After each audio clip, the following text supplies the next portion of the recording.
আমি একটা কোণায় দাঁড়িয়ে দেখছিলাম। দুটি ছেলে গেরুয়া বসন পরে মন্দিরের সিঁড়ি মুছছিল। এত মন দিয়ে আমি কাউকে সিঁড়ি মুছতে দেখিনি, এত ভালোবাসা দিয়ে আমি কাউকে ধুলো তুলতে দেখিনি। সিঁড়ি নয়, যেন জননীর ত্বক থেকে ধুলো তুলছিল। এভাবে কেউ সিঁড়ি থেকে ধুলো মুছতে পারে এ আমি কোথাও দেখিনি। স্থিতপ্রজ্ঞ মহারাজকে জিজ্ঞাসা করলাম, এই ছেলে দুটি কে? মহারাজ মৃদু হেসে বললেন,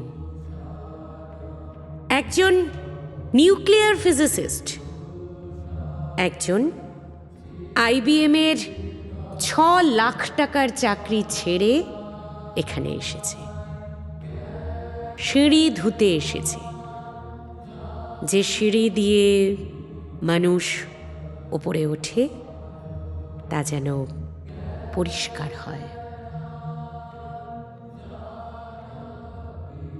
মহারাজ চলে গেছেন। সন্ধ্যা নেমে আসছে গঙ্গায়, আমার ভেতরেও নামছে সন্ধ্যা। সারা পৃথিবীতে এত সিঁড়ি, সিঁড়িতে সিঁড়িতে এত দাগ, এত ক্রোধ, এত অপমান। আরতি শুরুর আগে মনে হলো,